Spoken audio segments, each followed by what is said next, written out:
What is up, guys? How we doing? How we doing? It is here. Peacemaker Season 2, finally. I was thinking of doing a Season 1 review, but I think I've talked about it enough on this channel. So, we got Season 1, and I'm excited. Spoilers, let's just dive right into it. I don't know if I'm gonna do the reviews, if it's gonna premiere every night this late. I don't know if I'm gonna do them every night, but we'll see. Before we dive into it, everybody's had their theories about like how this is going to work, and they think that, you know, that we're in the DCEU right now, and that the universe that Peacemaker is going to go to is the DCU. And that's going to be the explanation for as to how, Peacemaker winds up in the DCU. And I, in my Twitch, went over this in depth one day. My theory is that we're in the DCU now because James Gunn has always said the only thing that isn't canon is the scene with the Justice League, and that the universe that Peacemaker wants to go to through the commercials is the DCEU, because that could be another way you could explain it too. And so that's my theory, is that we're in the DCU right now, and he wants to go over to the DCEU. But anyways, let's get into it. So we open up, and Peacemaker is now living in his dad's house, and Eagly is waking him up. It's snowing its ass off outside. It's too cold for him to take him out, so he goes into the multi-dimensional closet. And he goes into the multi-dimensional closet to let Eagly fly around, and Eagly flies to a door that ends up being the door to the other universe where the other Peacemaker and his family is. He opens it, and it's a really nice house, and he sees his dad, and then he turns tail and runs out. Then we get the opening credits scene, which I know everybody was excited for, but I've been saying this from the beginning. There's no way they're going to be able to top the opening credits scene of the first season. One, because it was so unexpected. You know, it threw everybody off. Just this goofy-ass dance with stone-cold faces. And so, while I do appreciate and think the new one is good, it's not as good as the first one, but that it's still high praise. It's still silly to watch these people dance, and you can tell Frank Grillo is the worst dancer. But, yeah, the intro's not bad at all. It just not as good as the first season to me. Then he is picked up by Adebayo, and he's going on his way to an interview by Maxwell Lord, Guy Gardner, and Hawk Girl to enter the Justice Gang. And everybody's like down on their luck because they saved the world and got none of the glory, and that's a conversation that Peacemaker and Adebayo are having in the car, basically, and he asks about Harcourt. Adebayo says that Harcourt hasn't said anything about him, and we find out later why that is. And he does his interview, and the entire time, Maxwell Lord and Guy Gardner and Hawk Girl are talking shit about him the whole time, but they don't realize that the mic is on. And he really is trying his best to explain the morality shift that he's had in his life, because they don't want to bring on people that have like a murderous past. They're trying to cut down on murder, he said, basically. And so he asks him about his involvement with killing these people, and Peacemaker admits that he used to be discriminatory and that he has since gone through changes and whatnot. And they're not listening. They don't give a shit. And Peacemaker storms out, and then we go to Harcourt, and who is being diagnosed by a doctor that she suffers from toxic masculinity, and which I just thought was an awesome scene.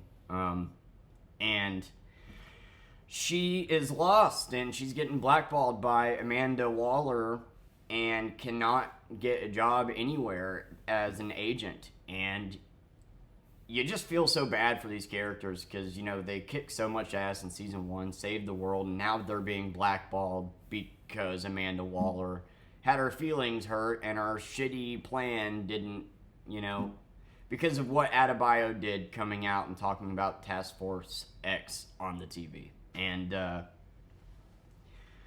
so she kind of loses her shit on the doctor and then beats the shit out of her stereo. And when she gets home, Peacemaker is there waiting for her to talk to her. And they have a moment where they talk shit about 30 Seconds to Mars, which I find hilarious. I think that's a direct fuck you to Jared Leto. And they end up talking. He wraps the ice around her hand, and we find out that apparently they slept together one night on a boat. Got drunk and slept together. And Harcourt doesn't want it to be anything more than that. She thinks it's a mistake, while, you know, Peacemaker is hoping that it will lead to something. And they fight, and so everybody's having a bad day, basically. And then Peacemaker goes, he does a lot of drugs, and we get an orgy. And when I say orgy, let me tell you, it's on the level of Herogasm with the Boys season 3. That had to be a fun day of filming. That they're like, dicks are swinging, titties are out. It's graphic. And during the orgy, John Cena, or Peacemaker, he's still not having a good time. He's still in his head, and he opens the portal, and then we find out that John Economos is in a van surveilling Peacemaker, and that apparently Rick Flag Sr. is now director. I'm not sure what he's the director of, but he's like the head director of, I'm guessing, military defense or whatever, and he's watching Peacemaker closely, and he chose John Economos to do it despite them working together previously. And so whenever Peacemaker opens that portal, it actually sends some type of communication to them, and they thought it was a glitch, but he opened it again, and Rick Flag orders John Economos to go look at it, and he takes a picture of the portal but lies to Rick Flag that nothing is going on. And then he takes that to Adebayo, basically asking Adebayo to bring it up to Peacemaker to see what the hell that is. And we get a little bit of exposition in their conversation about, you know, and while he's surveilling John Cena, fucking Peacemaker, Vigilante calls. And now the dude that he invited to his abortion in the first season is now his manager. And, you know, Vigilante is just trying to talk to John Economos and be friends. And apparently he calls him every day to talk to him, and thought that was a cute moment. But yeah, we get a little bit of an exposition dump with John Economos and Adebayo talking. And so Rick Flag Sr. is now director of, I wish I knew what to call him. He's head honcho, dude, whenever it comes to defense, I guess. And he knows that Peacemaker killed his son. And I actually like Rick Flag Sr. I liked him in Superman. He's got every right to be mad about, you know, Rick Flag dying, and I get his vengeance, and he actually seems morally not horrible. So it's an interesting antagonist because you do see his point of view, and you definitely understand after the whole Lex Luthor incident that yeah, we don't want any like pocket dimensions or anything like that. The only thing I struggle with when it comes to other dimensions and universes being in this closet is I just feel like they would have explored it at some point. Like, it's hard for me to believe that you have this closet with all these different doors and you've never once explored and seen what the hell these other doors are. But whatever, that's a small nitpick. And so Peacemaker goes into the other world. He explores the mansion, the nice house, and what was it called? The something trio. So in this universe, his brother never died. Him, his brother, and his dad fight crime together. And his dad is still the White Dragon, I believe, but instead of red and white, it's blue and white. I wish I remembered the damn name. It was something trio. And you can see like little differences. Like there's posters. You have the posters of the band The Cruel Intentions, and it's The Cruel Interventions. You got Def Leppard, and instead of being DEF, it's DEAF. And Pour Some Honey on Me instead of Pour Some Sugar on Me. And so like little slight differences there. And Peacemaker gets a moment to sit down with Keith and his dad, and his dad seems all loving, and it's a really like interesting, surreal moment because it's like a big happy family. And meanwhile, Harcourt goes to the bar to have a drink, and of course gets catcalled 30 times when she gets in there, and then she sits down, orders a beer, and dude next to her catcalls her, and she says basically fuck off, and he says it's a compliment, babe, and then so she insults him, and then, of course they try to get physical with her, because what do you do as a dude that's twice a woman's body weight whenever you feel tiny? Well, threaten her with violence. And then she kicks some ass, dude. Like, she is very aggressive and mad, and rightfully so, and we get an amazing fight scene where she kicks a lot of ass in a bar, but she eventually loses because of the sheer numbers. And, like, the guy that she beats up the most, like, they just sit there kicking her while she's down. I know the critical drinker and Geeks and Gamer probably jizzed in their pants at that scene, watching her have the shit beat out of her while she was already down on the ground. Just kidding. You guys don't actually watch the shit you review. But if you did, I knew that part would get you going.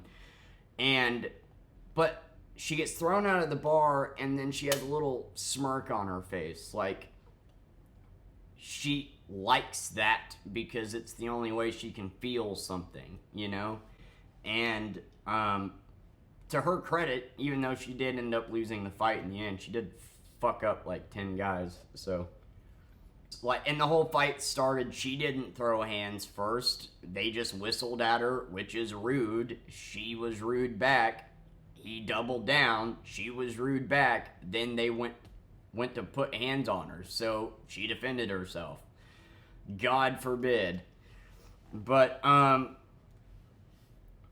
she smirks at the end of the fight, which kind of lets you know that she, like, enjoys that, and, which is the toxic masculinity thing. And, then we go back to Peacemaker, and I think we all knew this was going to happen. But I didn't think it was going to happen this soon, man.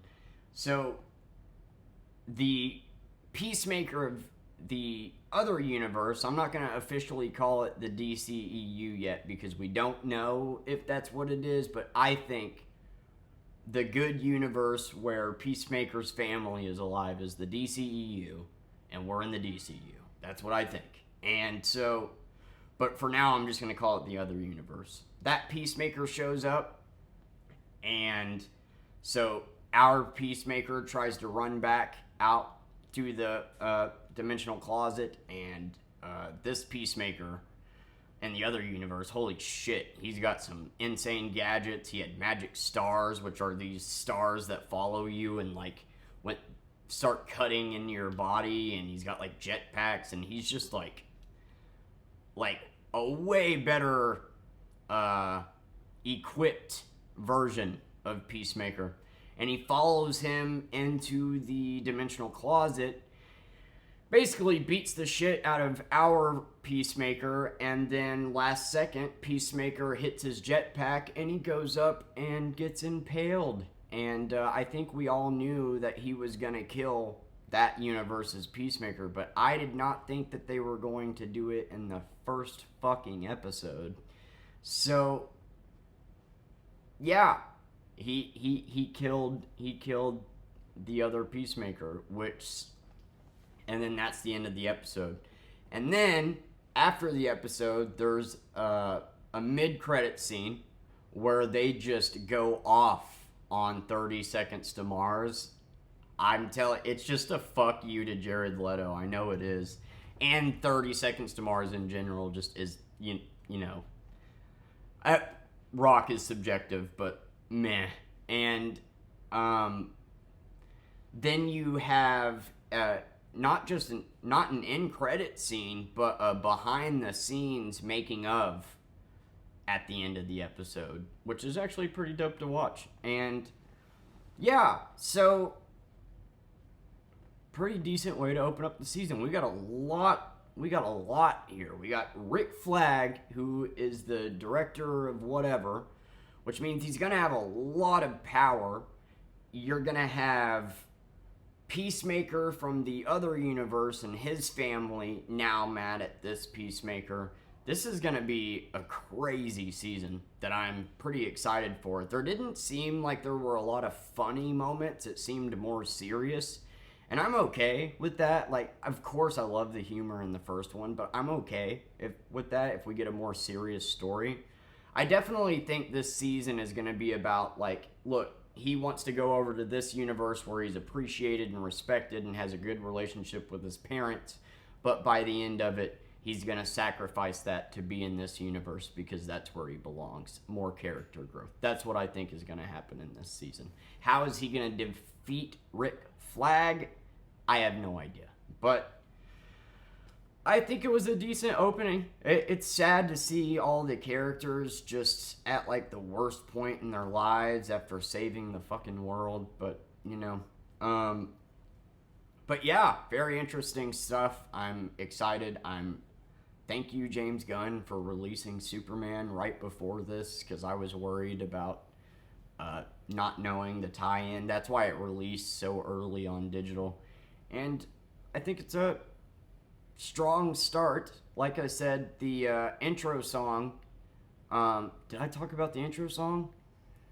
Now I have. I traveled back in time and did it. Okay, yeah. I think it's a strong opening, and it's setting up a lot for this show, and, you know, it's the direct sequel to Superman and expanding this universe, and I'm fucking excited, man. But my God, the tonal shift from Superman to this.